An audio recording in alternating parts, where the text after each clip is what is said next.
Good morning, dear students. Today is the practical period, right? In this practical period, I am going to explain you activity number 2. This is practical number 2. इसमें आपका aim है to verify that the relation R in the set A of all lines in a plane defined by R for relation within bracket L comma M such that L parallel to M. ये आपके पास एक relationship है, is an equivalence relation. ये आप prove करके दिखाइए कि ये इक्विवेलेंस रिलेशन है.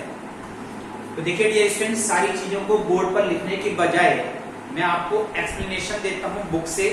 बुक आपके पास सबके पास होना चाहिए और वो आप लोग कॉपीज पर एक्टिविटी नंबर 2 में इसको कॉपी पर आप लोग नोट करेंगे. जो इसमें एक्सप्लेन करने की चीज है वो मैं आपको साथ साथ एक्सप्लेन करता रहूंगा.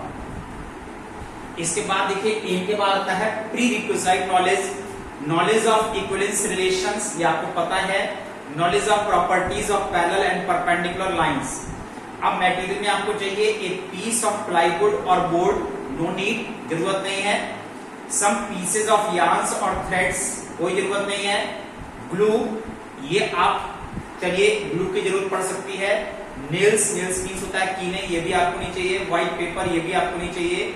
And geoboard can also be used. और आपको साथ में चाहिए एक ज्योमेट्री बॉक्स. और इसके बाद अगर आपको पेपर की जरूरत पड़ती है, जैसे मैंने बताया, तो मैंने बताया कि बुक के एंड में आपके पास ग्राफ पेपर लगे हुए हैं. It is sufficient. ये ग्राफ पेपर लगे हुए हैं, इन ग्राफ पेपर का इस्तेमाल आप कर सकते हैं. इसके बाद देखिए आता है procedure. Take a piece of plywood और board of convenient size and paste a white paper on it. तो आपको यहाँ पर कोई प्लाईवुड नहीं लेना है, कोई व्हाइट पेपर नहीं लेना है. बस कॉपी पर इस तरह से लेफ्ट पेज पर इस तरह से आप यहाँ पर एक रेक्टेंगुलर शीट, एक A4 साइज का पेपर लीजिए. A4 साइज का पेपर होना चाहिए और इतना बड़ा पेपर आप लोग व्हाइट पेपर लीजिए. Fix some board pins randomly on the plywood or board as shown in figure 2.2. इसको क्या करना होता है कि इसको एक्चुअली आपको प्लाईवुड पर लगाना होता है. इस तरह से कि ये प्लाईवुड का बोर्ड होता है, इस पर आपको नेल से आपको इसको लगाना होता है A4 साइज के पेपर को. इसके बाद इसमें रैंडमली इस तरह से इतने नेल्स आपने इस तरह से इस पर लगाए हैं. Now take some pieces of yarns or threads and tie them with the help of nails such that some of them are parallel, some are perpendicular to each other and some are inclined as shown in figure 2.3. इसके बाद देखिए यहाँ पर 2.3 figure जो book में बनी हुई है, इस फिगर को देखिए. इस तरह से आपको यहाँ पर इस पर थ्रेड्स को बांधना होता है. तो आपको यहाँ पर थ्रेड्स को नहीं बांधना है. बस इस तरह से आप यहाँ पर जैसे फिगर बनी हुई है, इस पर पैरेलल लाइंस आपको इस तरह से बनाने हैं. कोई no need to tie the threads. जैसे फिगर बनी है ठीक वैसे ही बिल्कुल आप इसमें फिगर बना लीजिए. फिगर बनाने के बाद यहाँ पर आपको इस तरह से नेल शो करना होता है कि हमने ये थ्रेड बांधा हुआ है. Like this is the dummy. ये आपको इस तरह से यहाँ पर नेल्स शो करने पड़ते हैं कि ये हमने यहाँ पर नेल्स लगा रखे हैं. और दीज आर थंब पिन्स. और यहाँ पर ये जो है ये थंब पिन्स हैं. ये A4 साइज के पेपर पर आपको इसको बनाना है. Now demonstration. Let the threads or yarns represent the lines L1, L2 and so on L8. ये आपके पास बुक में अवेलेबल है. आप लोग बुक से ही कॉपी पर आप लोग लिखेंगे इसको. सेकेंड पॉइंट है L1 and L2 are perpendicular to each of lines L3, L4, L5 and L6. See this figure. Third point है L7 is parallel to L8. Fourth point है L6 is parallel to L3 and L3 is parallel to L4 and L5 is parallel to L6. Right? Fifth point है ये order pair आ गया L1, L2, L3, L4, L3, L5, L6, L7, L8 and so on belongs to R. और यहाँ पर देखिए जब इसमें figure आप लोग इसको बनाएंगे, जैसे मैं बोर्ड पर यहाँ पर बना रहा था, इस तरह की फिगर आपके पास ये बनना चाहिए. L3, L4, L5, L6. इसके बाद यहाँ पर देखिए ये फिगर है like this.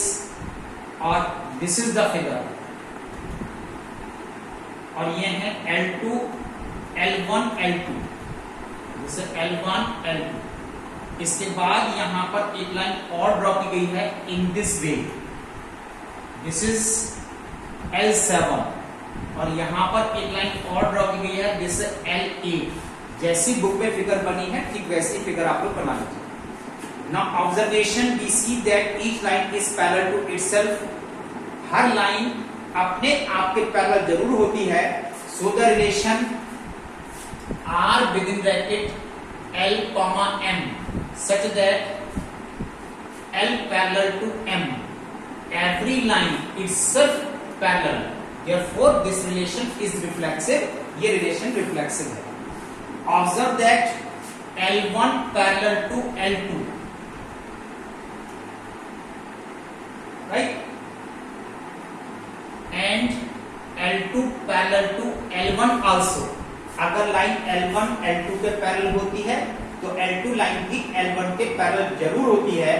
Therefore L1 comma L2 belongs to R, implies that L2 comma L1 also belongs to R, और यहाँ पर ये सिमेट्रिक रिलेशन को रिप्रेजेंट करता है। इस तरह से ऑर्डर पेयर्स आपको इसके अंदर मिल जाते हैं। We see lines L3 and L4 and L4 and L5. We see that L3 parallel to L4 and L4 parallel to L5, implies that L3 parallel to L5 also. Thus the relation R is transitive. Hence the relation R, जो relation आपको दिया हुआ है, this is the relation।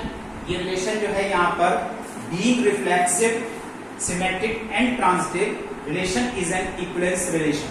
Now conclusion, this activity is useful is understanding the concept of an equivalence relation।